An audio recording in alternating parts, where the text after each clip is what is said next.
Minho Park was running late again. His supervisor was going to kill him this time.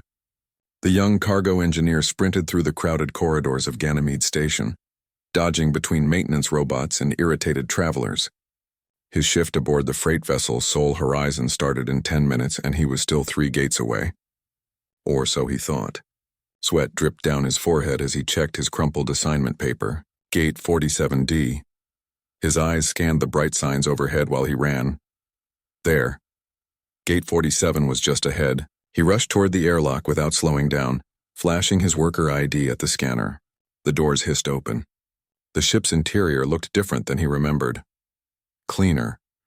The walls were smooth and white instead of the usual scratched metal. The lighting was softer, almost pleasant. Minho figured the company finally did that refit they kept promising. About time, too.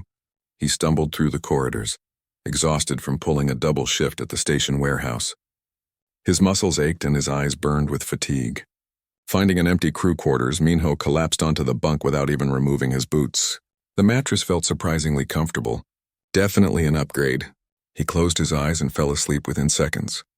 When Minho woke up, something felt wrong. The engine vibrations were different, smoother, almost musical. He sat up slowly, rubbing his eyes. How long had he been asleep? His stomach growled with hunger. The chronometer on the wall showed he had been out for nearly 8 hours. Wait. That chronometer looked nothing like the cheap digital displays on the Sol Horizon. Minho stood up quickly, his heart beginning to pound. He stepped into the corridor and immediately knew something was very wrong. The hallway stretched in both directions with curved walls that seemed to glow with their own light. Strange symbols marked the doors. This was definitely not his ship. Oh no. No, Minho muttered, walking faster down the corridor. He needed to find someone. Anyone. He needed to figure out where he was and how to get back to his actual ship. He turned a corner and froze. Standing before him was a woman unlike any he had ever seen. She was tall, nearly 7 feet, with skin that shimmered in shades of deep purple and violet. She had 4 arms, each ending in long, elegant fingers. Her eyes were large and golden, with no visible pupils. She wore a uniform of flowing silver fabric that seemed to move on its own. The woman stared at Minho with an expression of complete shock. Her 4 hands rose slightly as if she might need to defend herself. "Who are you?" she asked in perfect English, though her voice had a musical quality to it. "How did you get on my ship?"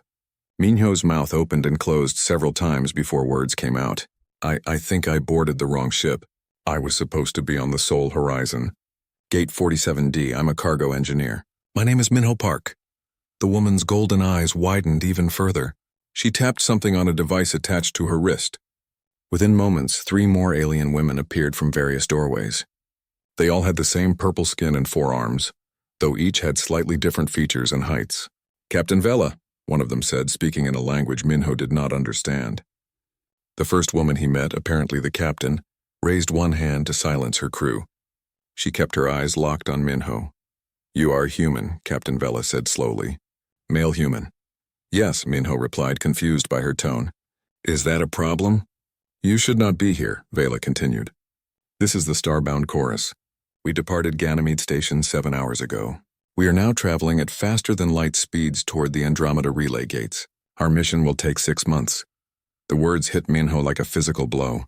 6 months. He was going to be stuck on this alien ship for 6 months. His legs felt weak and he leaned against the wall for support. "You have to turn around," Minho said desperately. "Please, I made a mistake." "I was tired. I must have read the gate number wrong. You have to take me back." Captain Vela's expression softened slightly, but she shook her head. "That is impossible. Our mission timeline is critical. We cannot delay for any reason. Besides, the energy required to reverse course and return to Ganymede would consume nearly a quarter of our fuel reserves. The Calarian Assembly would never approve such waste." "Calarian?" Minho asked. "My species," Vela explained. "This is a Calarian exploration vessel. You are the first human to ever set foot on one." One of the other alien women stepped forward. She was shorter than Vela but powerfully built, with mechanical augments visible on 2 of her arms. "Captain, what do we do with him? Should we put him in the cargo hold?" "Absolutely not, Hara," Vela said sharply. "He is a living being, not freight. He will be treated as a guest. An unexpected guest, but a guest nonetheless." Another woman, younger looking with brighter purple skin, practically bounced with excitement. A real human. A male human? Captain, this is incredible. I have read so much about Earth and human culture. Can I ask him questions? Can I show him the observation deck? Calm yourself, Yuna, Vela said, though there was fondness in her voice. Let us not overwhelm our guest. The fourth woman, tall and muscular with a severe expression, crossed all four of her arms. Captain, regulations state that unauthorized personnel must be confined for security purposes. We know nothing about this human or his intentions. Isol, he is clearly not a threat, Vela replied. Look at him. He is terrified and confused. Besides, human males are rare in deep space. Most human travelers are female due to better biological radiation tolerance. This young man is an anomaly, but not a dangerous one. Minho listened to them discuss his fate like he was not even there. Anger began to replace his fear. I'm standing right here, you know. I can hear you. And I'm not some rare animal for you to study. I'm a person. I have a job, a life, people waiting for me back at the station. Captain Vela turned her full attention back to him. For a long moment, she simply studied his face with those strange golden eyes. Then she spoke in a gentler tone. You are correct, and I apologize for our rudeness. This situation is unusual for all of us. Human males working in cargo operations are almost unheard of in our experience. But you are here now, and we must make the best of it. She gestured down the corridor. Come, let us go to my office and discuss your situation properly. I promise you will not be harmed. You have my word as captain of this vessel. Minho had little choice but to follow. As they walked through the beautiful alien corridors, reality began to sink in. He was trapped on a ship full of alien women, traveling away from human space at impossible speeds. 6 months stretched ahead of him like an eternity. He glanced at the crew members walking around him. Yuna kept stealing excited glances in his direction. Hara studied him with technical interest, as if wondering how he worked. Isol maintained a careful distance, her hand resting near what looked like a weapon on her belt. And Captain Vela walked ahead with perfect posture, every inch the commander of her vessel. Minho took a deep breath and tried to calm his racing heart. 6 months. He could survive 6 months. He had to. What choice did he have? As they entered the captain's office, Minho realized his boring life as a cargo engineer had just become impossibly complicated. He boarded the wrong ship, and now he was trapped among the stars with strangers who looked at him like he was the alien. The door hissed shut behind him and his new reality began. 2 weeks had passed since Minho woke up on the wrong ship. He still could not quite believe his situation was real. Every morning he expected to wake up in his cramped quarters on the Sol horizon. But instead he found himself in a spacious cabin aboard the Starbound Chorus. The crew had given him one of the guest rooms. It was larger than any living space he had ever occupied. The walls could change color based on his mood, though he had no idea how they knew what he was feeling. The bed adjusted itself to his body temperature. Even the shower seemed to understand exactly what water pressure he preferred. It was all very nice. It was also deeply unsettling. Minho spent his first few days trying to stay out of everyone's way. He explored the ship carefully, mapping the corridors in his mind. The Starbound Chorus was beautiful in a way that human vessels never were. Where human ships were built for pure function, this Calarian craft seemed designed with art in mind. Curves instead of angles, soft lights instead of harsh fluorescence, growing plants in wall alcoves instead of bare metal. But the ship itself was not his biggest challenge. The crew was. Yuna, the young navigator, had appointed herself as his unofficial guide. She appeared at his door every morning with a bright smile and endless questions. What did humans eat for breakfast? Did he really need to sleep 8 hours? Was it true that humans could not see ultraviolet light? Did Earth really have only one moon? What were movies? Could he explain the concept of pizza? At first, Minho found her enthusiasm charming.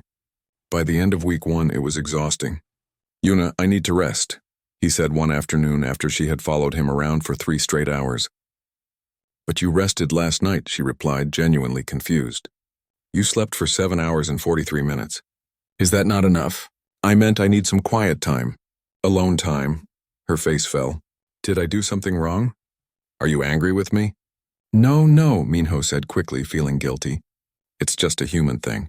We need personal space sometimes. Personal space? Yuna tilted her head, processing the concept. I do not understand.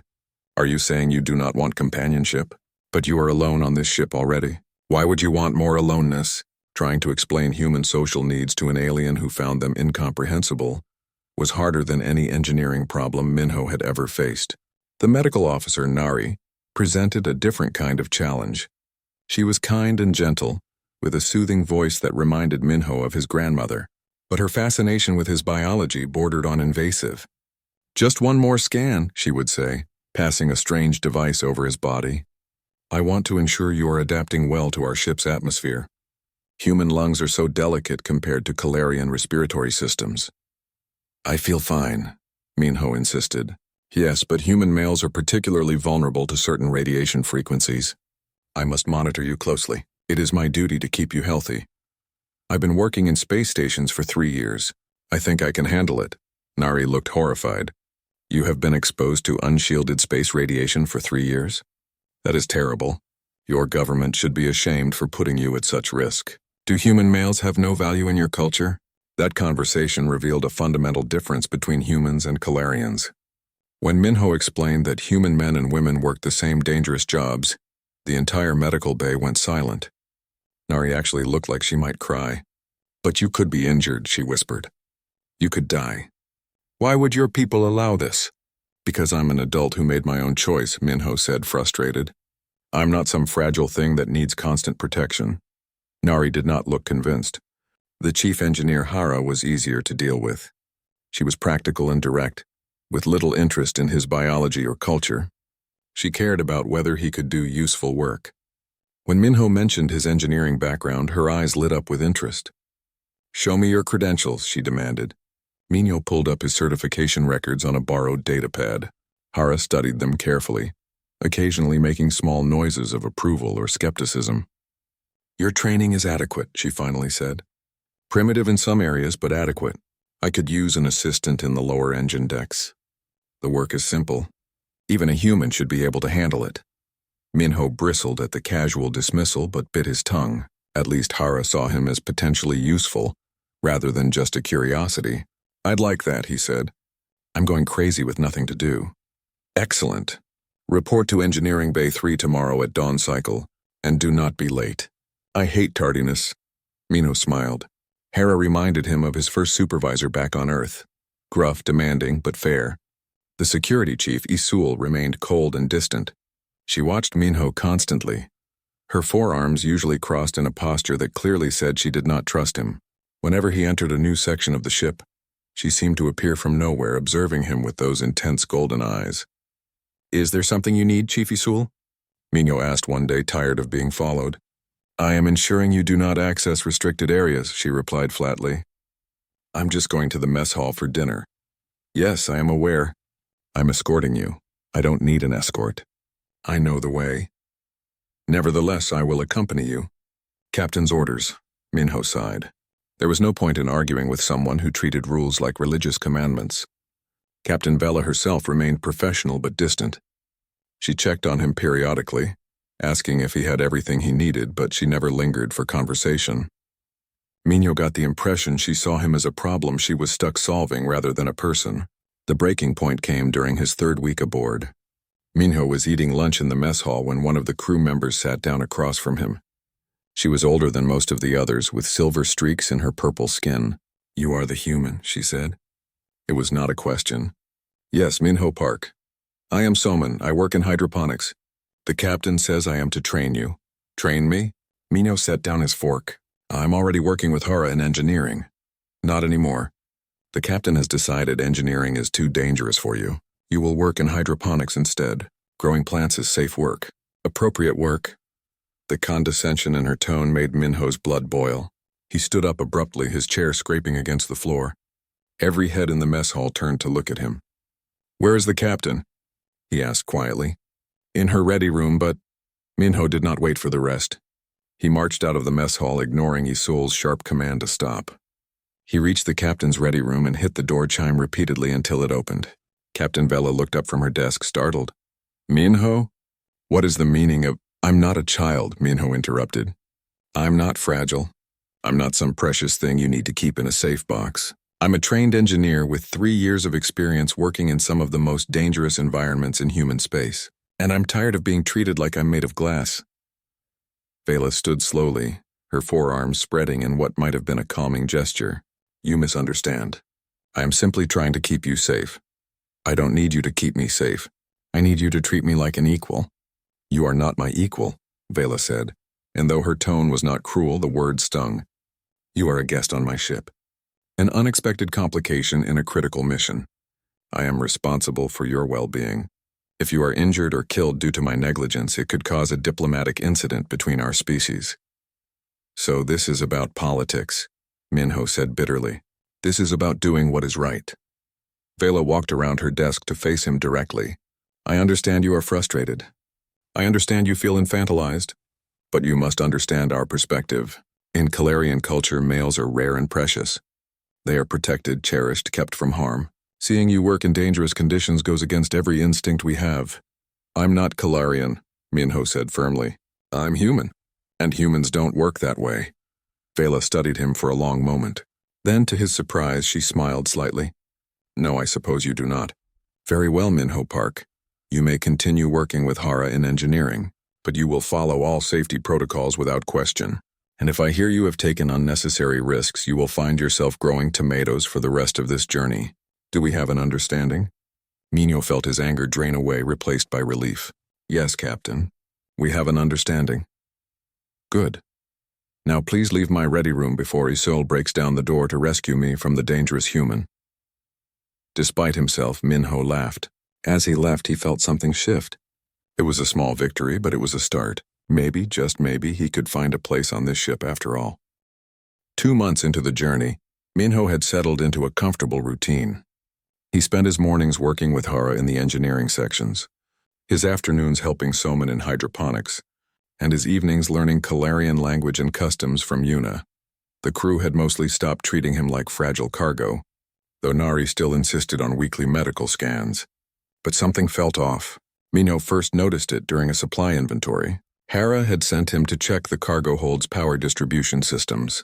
The job was simple and should have taken maybe an hour. He finished in 40 minutes and decided to look around while he was there. The cargo hold was enormous, filled with crates and containers of various sizes. Most were labeled with standard shipping codes that Minho could read despite being in Calarian script. Medical supplies, food concentrates, replacement parts. Standard stuff for a long exploration mission. Then he found the locked section. An entire corner of the cargo hold was sealed behind a heavy security door. Red lights blinked along its frame, and a warning symbol Minho had learned meant authorized personnel only glowed above the entry panel. His curiosity sparked. What could an exploration ship need that required such serious security? He glanced around. No one was watching. The cargo hold was empty except for him. Minho knew he should walk away, but he had never been good at ignoring mysteries. He approached the security panel and studied it carefully. The locking mechanism was sophisticated but not impossible to bypass. Minho had learned a lot about Calarian systems over the past 2 months. He pulled a small tool from his pocket and carefully removed the panel's cover. Inside, the wiring was complex but logical. If he just crossed these 2 circuits here and bypassed this relay... The door hissed open. Minho's heart pounded as he slipped inside. Emergency lighting activated automatically, bathing the room in dim blue light. What he saw made him freeze in shock. Terraforming equipment. Advanced, expensive, military-grade terraforming equipment. Atmosphere processors. Soil conversion systems. Weather control satellites. Genetic seed banks. This was not exploration gear. This was colonization gear. Step away from the equipment, Minho. He spun around to find Isolde standing in the doorway, her hand resting on her weapon. Her expression was harder than he had ever seen it. Minho started. You are breaking into a restricted area, Isolde finished. Come with me now. She escorted him through the ship in silence. Other crew members stared as they passed. Yuna looked worried. Nari looked confused. They arrived at the captain's ready room and Isolde practically pushed him inside.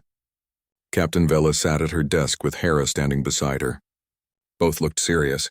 Sit down, Minho, Vela said quietly. He sat. The silence stretched painfully. I suppose you saw the cargo, Vela finally said. Terraforming equipment, Minho replied. Enough to convert an entire planet.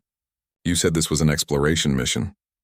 It is an exploration mission, Hara interjected. We are exploring potential colony sites. That's not the same thing, Minho said, his voice rising. Exploration means you look and report back. Colonization means you claim territory. Which is it? Vela raised one hand and Hara fell silent. The captain stood and walked to the window, looking out at the stars streaking past. Both, she admitted. We are scouts for a potential colony. If we find a suitable world, we will mark it and report back. The actual colonization mission will come later. But we needed to bring the equipment to test soil samples, analyze atmosphere conversion requirements, and verify that terraforming is feasible. Why lie about it? Minho demanded. Why not just say that from the beginning? Because colony missions are politically sensitive, Vela said, turning to face him. There are territories in this region claimed by at least 4 different species, including yours. If word got out that Calarians were scouting colony worlds in disputed space, it could start a war. The weight of her words settled over Minho like a heavy blanket. And I'm a human who now knows about it. Yes, Vela said simply. So you can't let me go back. The realization hit him like a physical blow. Even after 6 months. You can't risk me telling anyone. Vela looked pained but did not deny it. Hara shifted uncomfortably. Even Isel seemed less certain than usual. The Calarian Assembly has been debating your situation, Vela admitted. Some factions believe you should remain in Calarian custody indefinitely. You are now a security risk, Minho. I am sorry, but that is the reality. Minho felt his hands begin to shake. So I'm a prisoner. I've been a prisoner this whole time and you just didn't tell me. You are not a prisoner, Vela insisted. You are, what? A guest who can never leave? That's called a prisoner, Captain. He stood up abruptly, chair clattering backward. Isel's hand went to her weapon, but Vela shook her head slightly. I want to send a message to human space, Minho said. To my family. To let them know I'm alive. I cannot allow that, Vela replied. Any communication could reveal our mission. Then what am I supposed to do? Just accept that my life is over? That I'll never see Earth again? Never see my family? I am working on a solution, Vela said, and for the first time she sounded tired. I have been in constant communication with the Assembly, arguing for your release. But these things take time. Politics move slowly. How much time? I do not know. Minho laughed bitterly. That's not good enough. He turned to leave, but Isel blocked the door. Let me pass, Minho said dangerously. Isel, stand down, Vela ordered. The security chief hesitated, but obeyed, stepping aside. Minho stormed back to his quarters and locked the door. He sat on his bed, head in his hands, trying to process everything. He was trapped. Truly trapped. Not by accident, but by politics and secrets and things far beyond his control. A soft chime at his door interrupted his thoughts. Go away, he called out. It is Hera, came the engineer's voice. Please let me in. Minho almost refused, but something in her tone made him reconsider. He opened the door. Hera stood there alone, all forearms hanging loosely at her sides in a posture of genuine concern. May I enter? She asked. He stepped aside and she walked in. For a moment, neither spoke. I am sorry, Hara finally said. About all of this. You did not deserve to be pulled into our mission. No, I didn't. For what it is worth, Captain Vela truly is fighting for you. I have seen the messages she sends to the Assembly. She argues that holding you against your will violates every principle the Calarian people claim to value. She has made powerful enemies defending your rights. Minho looked up, surprised. She has? Yes, the Assembly wanted to confine you to quarters weeks ago. Vela refused. She said if they wanted you imprisoned, they would have to remove her from command first. That is not a small thing. Her career, her reputation, everything she has worked for, she has put it all at risk for you. Why would she do that? Minho asked quietly. Hara smiled slightly. Because despite our cultural differences, Vela believes in fairness. And this situation is not fair. She knows it. We all know it. But knowing it doesn't change anything. Perhaps not immediately. But Vela does not give up easily. If anyone can find a way to get you home, it is her. Hera moved toward the door, then paused. Also, for what it is worth, I am glad you are here. You have taught me much about human engineering. Your methods are chaotic and sometimes seem dangerous, but they work. I respect that. After Hara left, Minho sat in silence for a long time. He was angry, yes. Scared, definitely. But underneath those emotions was something else. Despite everything, he had started to care about this crew. Yuna's enthusiasm, Nari's kindness, Hara's gruff respect, even Isul's protective vigilance. And Captain Vela, fighting battles he never saw to protect his freedom. He was trapped among the stars with aliens who had lied to him, but they had also become something like friends. The situation was impossible and unfair and wrong in every way, but somehow Minho realized he did not feel entirely alone. That would have to be enough for now. 3 months into the journey, the starbound chorus docked at Void Station Epsilon for resupply. The station floated at the edge of civilized space, a massive collection of connected modules and docking rings that looked like it had been built from spare parts and hope. Ships of every size and species crowded the berths. This was neutral territory, a place where anyone could trade regardless of politics or origin. Minho stood at the observation window of his quarters, staring at the station with mixed feelings. So close to other people, other humans potentially, yet still trapped. The door chimed. Captain Vela entered when he called permission. "I am granting you shore leave," she said without preamble. Minho turned, surprised. "What?" "You have been confined to this ship for 3 months. It is not healthy. I am allowing you to visit the station for 6 hours. Yuna and Isul will accompany you as escorts." "You mean as guards?" Vela's expression did not change. "Call them what you wish. Those are my terms. Accept them or remain on the ship." Minho wanted to argue but held his tongue. 6 hours of freedom, even supervised freedom, was better than nothing. "I accept." "Thank you, Captain."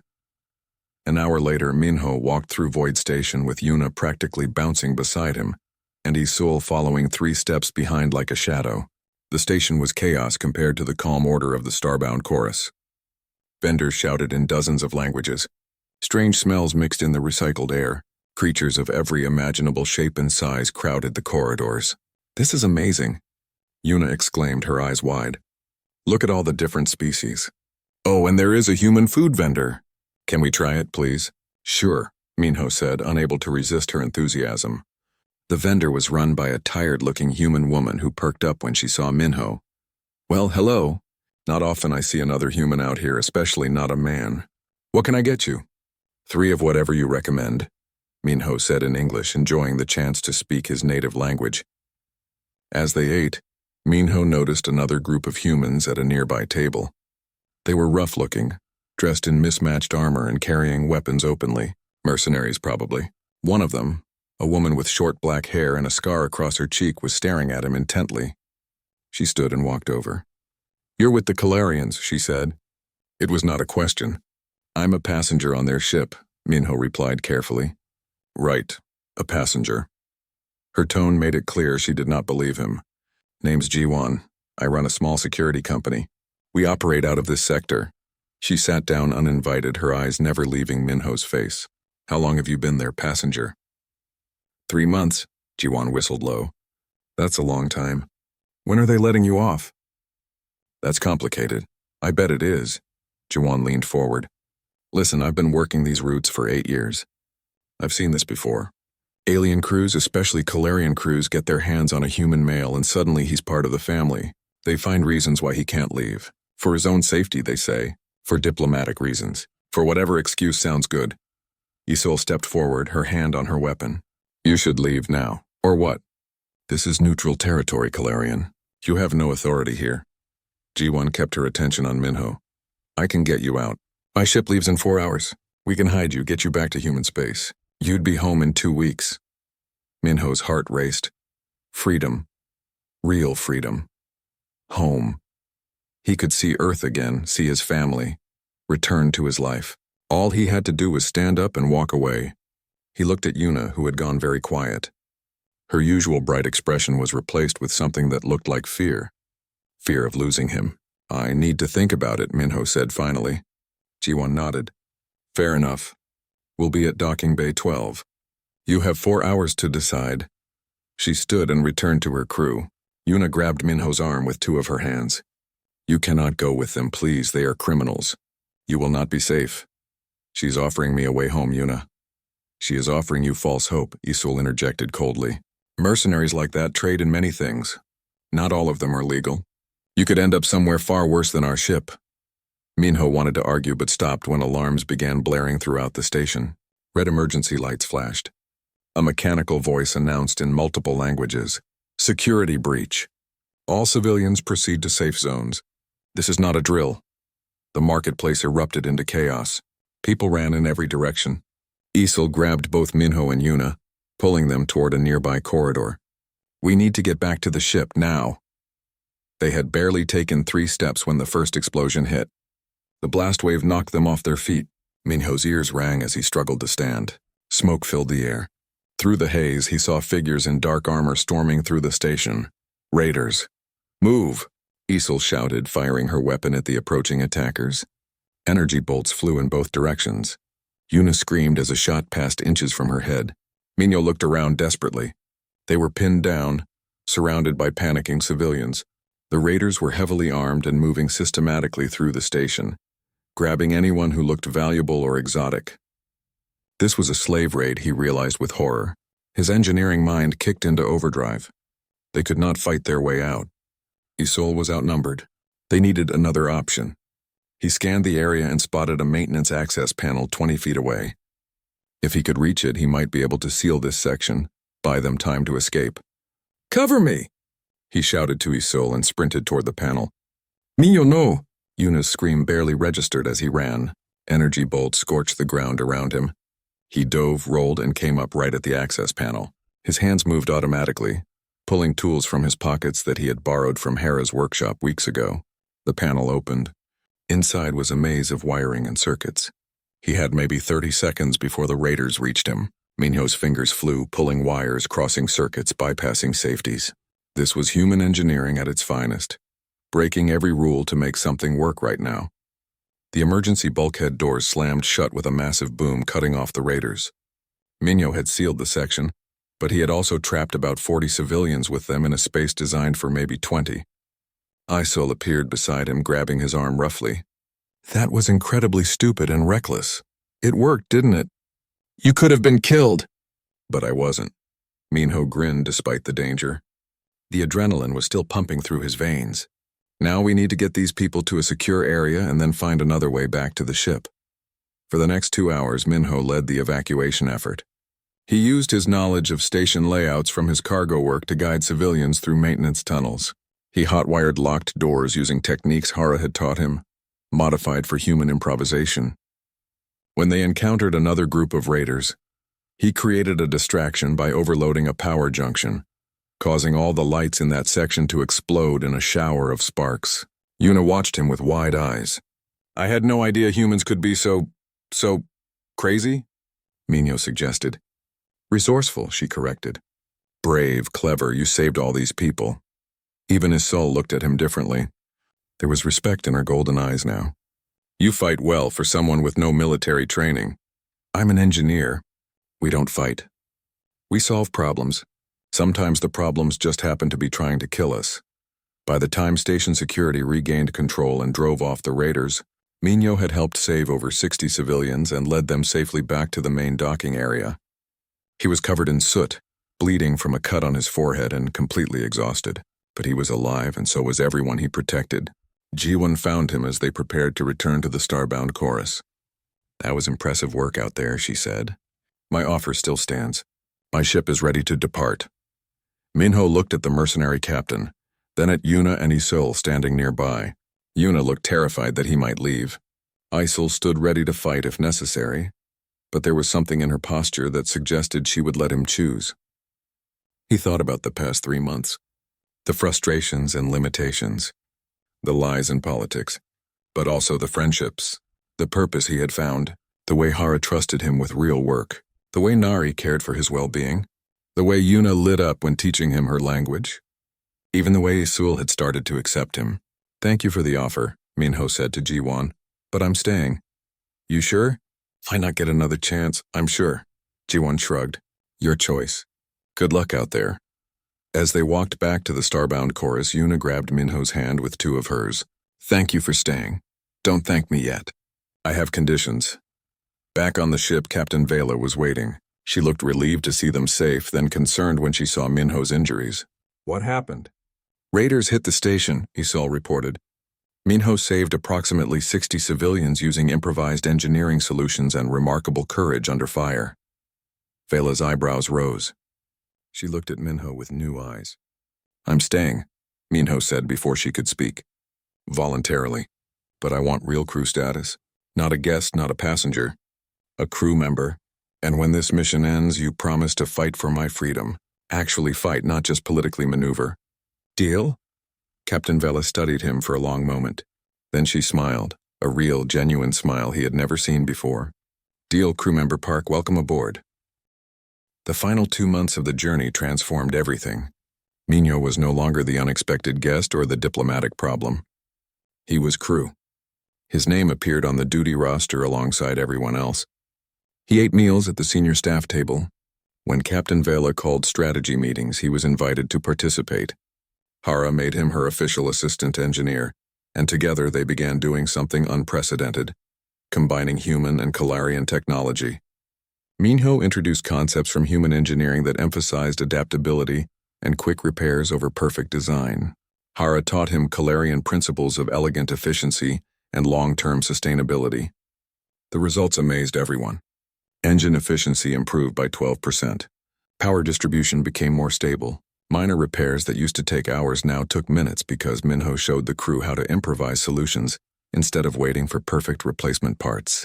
Your methods are chaos, Hera said one day while they worked on recalibrating the main drive. But they are brilliant chaos.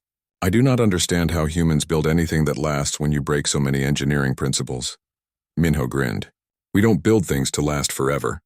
We build things to work right now and then we fix them when they break. It's not elegant, but it's practical. It is very human, Hera replied, and there was fondness in her voice.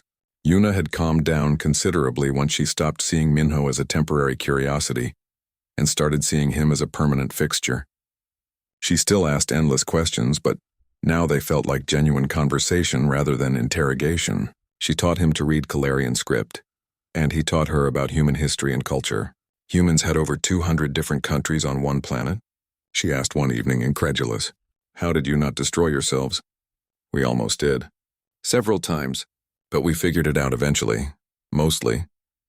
That is terrifying and inspiring in equal measure. Even Nari had adjusted her approach. She still worried about his health, but she had learned to trust that he knew his own limits. When he caught a mild cold from exposure during the station raid, she treated him like she would any other crew member, rather than rushing him into isolation. Isil underwent the biggest transformation. After seeing him in action at Void Station, she started training him in basic combat and station security procedures, not because she thought he needed to fight, but because she respected his courage and wanted to give him tools to survive. You move wrong, she said during a training session, adjusting his stance with 2 hands while the other 2 demonstrated proper form. Humans are built differently than Kalarians, so you must compensate. Lower center of gravity. Use your opponent's size against them. Yes, like that. Better. Why are you teaching me this? Minho asked during a water break. Isel was quiet for a moment. Because I was wrong about you. I thought you were weak. A liability. I treated you with suspicion when I should have offered respect. This is my apology. You don't need to apologize. Yes, I do. In my culture, we show respect through action, not words. So I act, I teach, I protect. She looked at him directly. You are packed now, family. I will stand with you when the time comes. The time came sooner than anyone expected. They were 2 weeks from their destination when the ship's sensors detected a massive solar event. A star they were passing was experiencing unprecedented flare activity. Walls of radiation and electromagnetic energy were expanding outward at incredible speeds. Captain Vela called an emergency meeting. The senior staff gathered in the ready room, faces grim. We have 3 options, Vela explained, displaying the data on the main screen. Option 1. We retreat to minimum safe distance and wait out the storm. This will add approximately 6 months to our journey and consume fuel reserves we cannot afford. Option 2? Hara asked. We attempt to go around the affected area. This adds 3 months to our journey and still risks radiation exposure. And option 3? Vela looked at them seriously. We go through. We use our magnetic shielding at maximum capacity and run at top speed. If we are fast enough and lucky enough, we can reach the other side before the worst of the radiation hits us. That is suicide, Nari said flatly. Our shields are not designed to handle that level of energy. They will fail.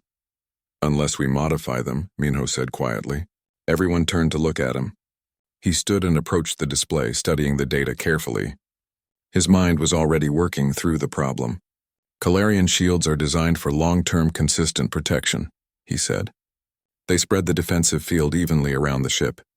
Very efficient, very safe, but not designed for short-term extreme stress. And human shields are? Hara asked. Human shields are designed to fail, Minho replied. We expect things to break, so we build redundancies and accept risk. What if we reconfigure the shields to focus all power on the forward section? Leave the rear relatively unprotected. We would be vulnerable from behind, but the radiation is coming from the front.